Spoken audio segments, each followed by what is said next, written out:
నేను హిందూ తీవ్రవాదిని అంటున్న Magadha news SS Lakshmakka. ఈమె అర్నబ్ గోస్వామికి తెలుగు ఫిమేల్ వర్షన్ అన్నమాట. తాను హిందూ మత ఉన్మాదినని, హిందూ మత తీవ్రవాదినని చాలా గొప్పగా చెప్పుకుంటుంది. ఆమె ఎవరో కాదు, Magadha news CEO SS Lakshmi. అన్ని శాటిలైట్ ఛానల్స్ తిరగటం అయిపోయాక తానే సొంతంగా ఒక యూట్యూబ్ ఛానల్ పెట్టుకుంది. ఆ ఛానల్ ప్రమోట్ చేయడానికి ఇలాంటి పిచ్చి పిచ్చి మాటలతో మతాల మధ్య విద్వేషాలను రెచ్చగొట్టి భారతీయత మనోభావాలను దెబ్బతీసి అచ్చు అర్నబ్ గోస్వామి లాగా విరుచుకుపడుతుంది. ఒక విషయాన్ని మనం గమనించాలి. ఆమె నడుపుతున్నది న్యూస్ ఛానల్ కాదని, తాను జర్నలిస్టును కానని, తాను ఒక ఉన్మాదిని అని, హిందూ మత ఉగ్రవాదిని అని ఒప్పుకుంది.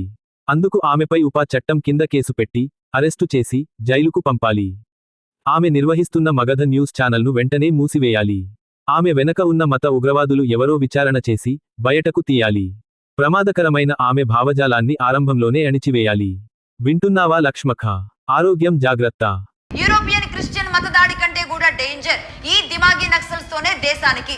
ఇలాంటి పచ్చి నిజాలు చెబుతున్నందుకు, గాంధీ నెహ్రూల కంటే కూడా సావర్కరే దేశభక్తుడు అని అన్నందుకు, ఈ కాంగ్రెస్ జెండాని చూస్తే జాతీయ జెండా లాగానే ఉందని చెప్పినందుకు, కాంగ్రెస్ జెండా తయారు చేసిన తర్వాతే దాన్నే జాతీయ జెండాగా మార్చారు అని పచ్చి నిజాలు చెప్పినందుకు, ఈ జాతీయ జెండా అయినా మార్చాలి లేదా కాంగ్రెస్ జెండా అయినా మార్చాలి అని ఒక నిజాన్ని ఎవరు కూడా మాట్లాడలేని నిజాన్ని చెప్పినందుకు మగధ న్యూస్ ఏమంటున్నారు?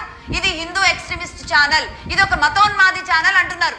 ఇవాళ శ్రావణ శుక్రవారం రోజు మగధ న్యూస్ ఏదైతే ఎర్ర జర్నలిజం అని ఒక భావజాలాన్ని తీసుకుందో ఆ సాక్షిగా 30వ ఎపిసోడ్ సాక్షిగా నేను చెబుతున్నా, రాసుకోండి.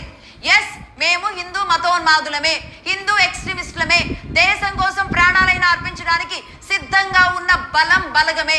మీ అకృత్యాలు ఆగడాలు ఆకాశాన్ని అంటేలాగా మారినప్పుడు మాలాంటి ఇలాంటి ఎక్స్ట్రీమిజం అవతారాలే ఆవిర్భవిస్తాయి, ఇలాంటి అవతారాలే ఉద్భవిస్తాయి. ఇది చరిత్ర చెబుతోంది. మిత్రులారా, దయచేసి ఫాలో, సబ్స్క్రైబ్, లైక్, షేర్ చేయండి.